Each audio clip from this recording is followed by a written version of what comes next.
You step out of your apartment at 2 in the morning, and the street is a canyon of glass and neon.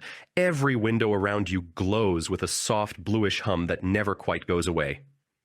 Somewhere above, a plane drags its lights across the sky like a persistent question. Now imagine that same hour, but the hum is gone, the glass is gone, the plane is gone. You stand in the middle of Rome 2,000 years ago, and the darkness is so complete you cannot see your own hand in front of your face. That is not a metaphor. That is the actual sensory condition of almost every human life before the last few generations, and it was not an empty darkness either. The night was not a pause button pressed on the city until sunrise. It was a living, breathing, structured world with its own rules, its own dangers, and its own strange freedoms. In ancient Rome, the hours after sunset held a parallel civilization that most modern people have never even imagined, let alone visited. Here is the puzzle that opens the whole story. If you cannot see, how do you navigate? Not just your own home, but the winding streets of a city of perhaps 1 million people, where the only light comes from the moon, the stars, a torch, or a single oil lamp sputtering in your hand. And here is the contradiction that makes the puzzle worth solving. The Romans did not treat the night as a dead zone to be endured until dawn. They filled it with laughter, with ritual, with commerce, and with a kind of intimate social life that our floodlit world has largely forgotten. By the time this journey is over, you will understand what it truly means to live in rhythm with darkness, and you will never look at your own sleepless nights the same way again. Now, let me take you down into that darkness and let it take you. The first thing you notice, standing at the edge of a Roman street at dusk, is the absence of a horizon. The sun drops behind the 7 hills, and the sky goes from amber to deep violet to a blue so dark it seems to swallow the rooftops. There is no reflected glow on the clouds, no city glare bouncing off the haze, just the slow, inexorable sinking of light, and the world folding itself into shadow like a creature settling down to sleep. But you do not sleep. You walk. Your feet find the paving stones by memory and by the subtle shift of texture under your sandals. Here is a crack where a cartwheel has worn the stone smooth. Here is a raised edge where the road has settled unevenly over decades of rain. You step carefully because you have learned that a misstep can mean a twisted ankle, a broken jar, or worse, a plunge into a drainage channel you did not see until it was too late. The air changes as the night deepens. The heat of the day, which has been baking into the stone walls and the tile roofs since noon, begins to radiate back up into the cooling sky. You feel it on your bare arms, a gentle wave of warmth rising from the thermal mass of the city itself. And with it comes the smell of the Roman dusk, a complex mixture of wood smoke from cooking fires, the sharp tang of olive oil burning in lamps, the faint sweetness of wine spilled on a doorstep, and underneath it all, the unavoidable, earthy presence of a city where humans and animals live in close quarters. Every sense is alive. Every sense is necessary, because the eyes in this world are only one instrument among many. The Romans navigated the dark with their feet, their ears, their noses, and a kind of internal spatial memory that modern city dwellers have largely let atrophy. You know, without looking, that you are passing the baker's shop because the smell of fresh bread, impossibly, still hangs in the air this late. You know you are near the fountain because the sound of the water echoes off the stone in a particular, unmistakable way. You know you are being followed by the soft scuff of sandals that never quite matches your own rhythm, and you decide, without turning around, to walk faster.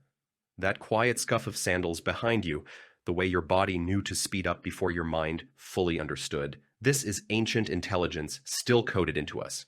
If you're ready to rediscover more of these lost human ecologies, subscribe and we'll keep tracing them together, one sensory world at a time. Tell me in the comments what detail from that Roman dusk, the bread, the wine, the radiating stone, lingered with you. I'll be reading. This is not fear, this is competence. And that is the first great secret of the Roman night. It was not a passive experience of waiting for sunrise. It was an active, skilled, attentive way of being in the world, a nocturnal ecology that demanded more from the body than any modern night ever will. Consider what the Romans actually did with this darkness.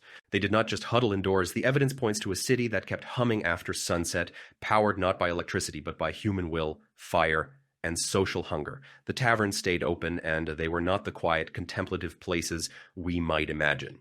In ancient Rome, the tavern was where the night came alive. You could find workers fresh off their evening shifts, sitting on benches, drinking wine cut with water, gambling with dice, and arguing about everything from politics to the quality of the latest gladiator.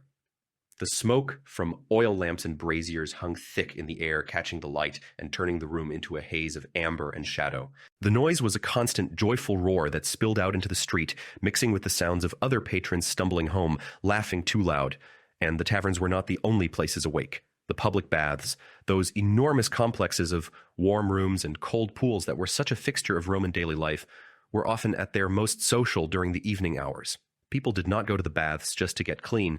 They went to be seen, to talk business, to catch up on gossip, to conduct the subtle social maneuvering that oiled the wheels of Roman society. Imagine the warm, damp air of the caldarium, the hot room, filled with the murmur of voices, the slap of wet feet on marble, the quiet splash of water as someone lowered themselves into the pool. The light from the few oil lamps would be weak, flickering, casting long shadows that danced across the tiled walls. In that twilight, conversation could take on a different tone, more honest, more relaxed perhaps. Religion, too, claimed the night. There were nocturnal rituals that tied the city to its gods in ways the daylight never could. Think of the Vestal Virgins, the priestesses who guarded the eternal flame of the city's heart, tending it through the long hours of darkness.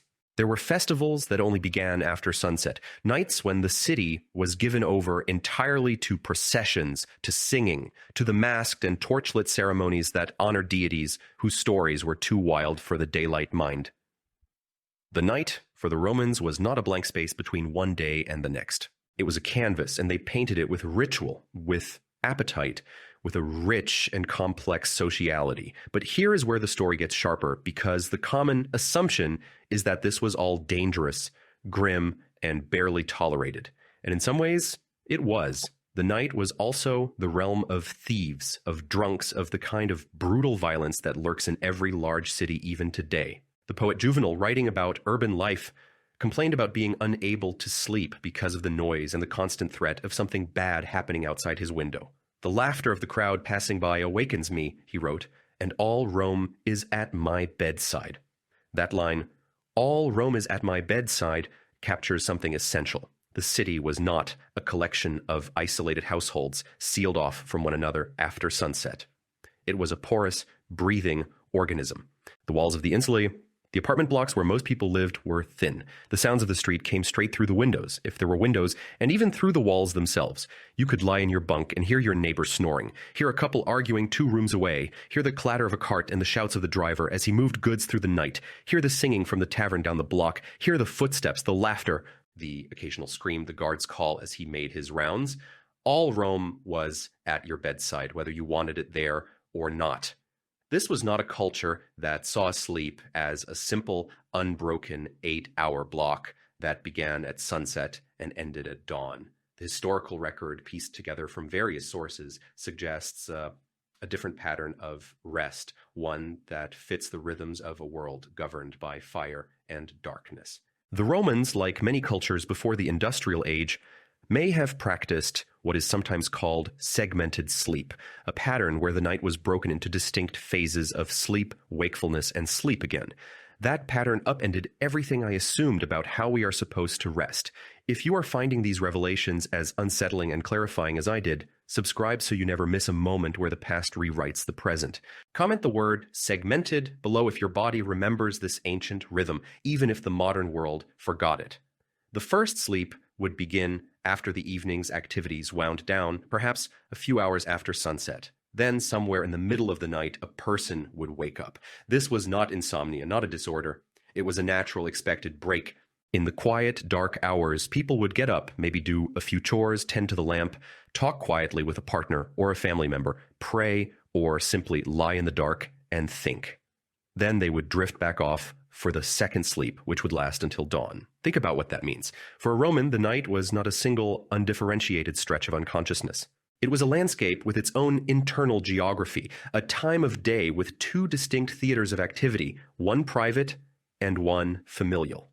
The middle of the night waking was not a curse to be defeated with white noise machines and sleep medication. It was a natural feature of life, a quiet hour when the soul could catch its breath. Now, let me ask you something. And be honest with yourself.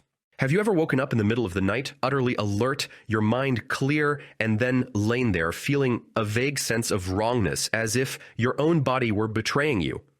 If you have, you know the strange, isolated feeling of being the only one awake in a sleeping world. You probably reached for your phone or stared at the ceiling, willing your mind to shut down and return to unconsciousness. But what if that waking was not a malfunction? What if that clarity was the ancient design, the original rhythm of your own body waiting for you to remember it?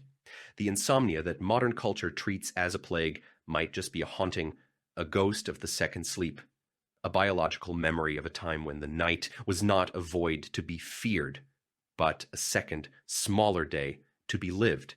This is the heart of the revelation. The darkness was not empty. Your ancestors held vigils in it. They woke in it and talked to their children.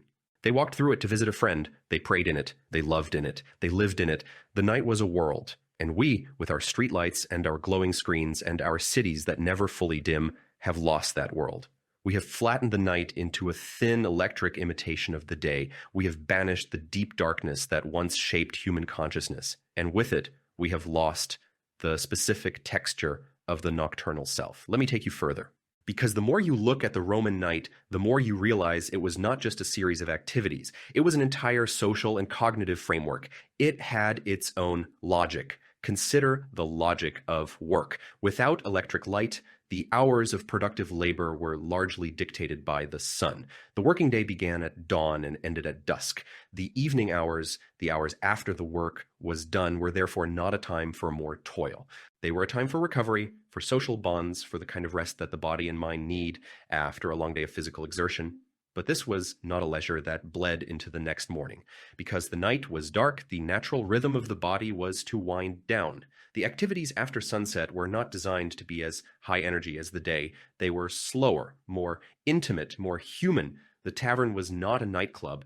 It was a place to drink wine, talk, and be among people. The bath was not a gym. It was a place to soak away the aches of the day in warm water, surrounded by the murmur of voices. The pace of life simply adopted a different tempo at night. And this tempo was reinforced by the physical environment. The streets without torches or lamps were too dark for most tasks. The eyes could not track fine work. The hands could not perform delicate manipulations.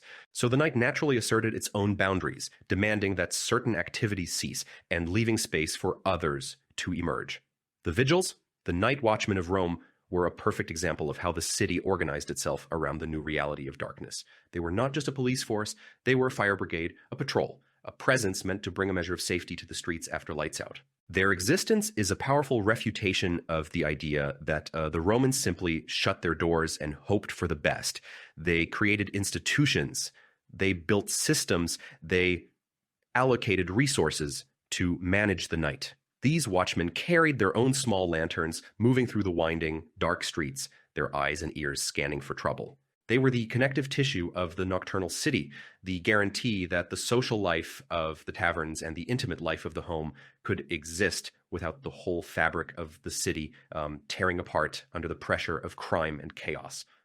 How easy it is to forget that the night was a managed, governed space, not an untamed wilderness. The Romans understood something that we often overlook. The darkness requires its own skills, its own architecture, its own rules. They built their entire civilization around that understanding. Now, this might all seem like a distant, interesting piece of trivia, but here is where it becomes deeply personal, because the human body, your body, was forged in this world. Your biology does not know what a streetlight is. The neural pathways that regulate your sleep, your fear, your sense of social connection were shaped over countless generations in the profound darkness of the pre-industrial night. The rhythm of your heart, the chemistry of your brain, the very structure of your perception, they all carry the deep, silent memory of that world. You are descended from people who never once, in their entire lives, saw a room flood with artificial light at the flick of a switch. You are descended from people who knew the phases of the moon the way you know the days of the week.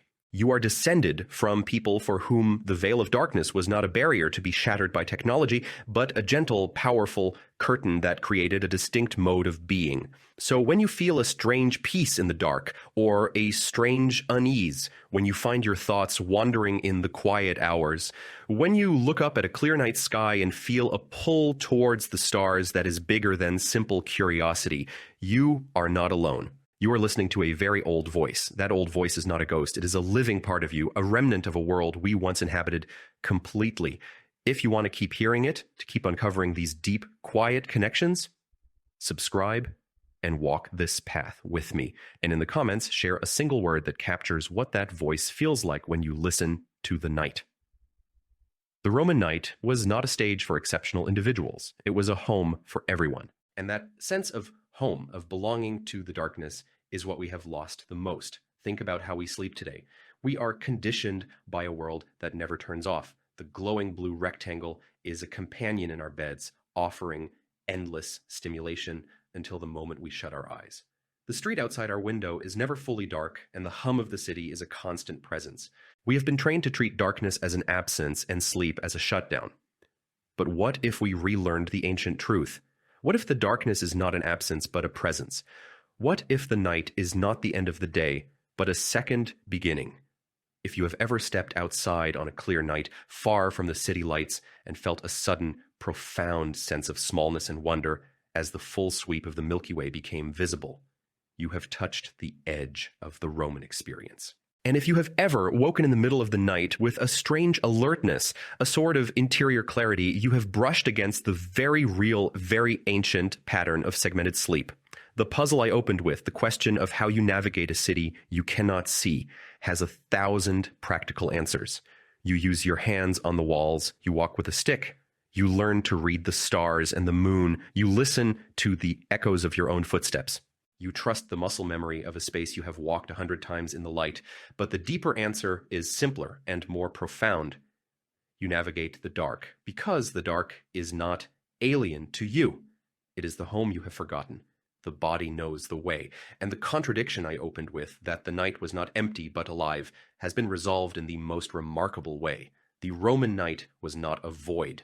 It was an alternate version of the city, a parallel world with its own economy of laughter, fear, worship, and rest. It was a world that demanded competence and rewarded attention. It was a world that your ancestors built and inhabited. It is a world that still lives in a small, quiet way in the deepest parts of you. So when you turn off the lights tonight and the room goes from electric to dark, do not rush to fill the silence. Let the darkness settle. Let your eyes adjust. Listen to the sound of your own breath. Feel the weight of the blanket against your skin. You may feel a flicker of that ancient comfort, that strange familiarity. You are not broken by the night. You are not a bad sleeper. You are simply a human who remembers. You are a descendant of the torch, of the vigil, of the second sleep. You are part of the long line of humans who lived, loved, thought, and dreamed in the beautiful, living darkness of the ancient night. And when you finally drift off, carry this with you into sleep. You are not merely a modern person lying in a bed of electric comfort. You are the living continuation of a story that began in firelight, in the hush of a city that hummed with its own nocturnal music. And that story is not finished. Every night you write another line of it. The waxing moon still follows the same arc it traced above the Roman rooftops, patient and indifferent to the empires beneath it. The same stars that guided a drunk man home from a tavern now hang above your window, unchanged.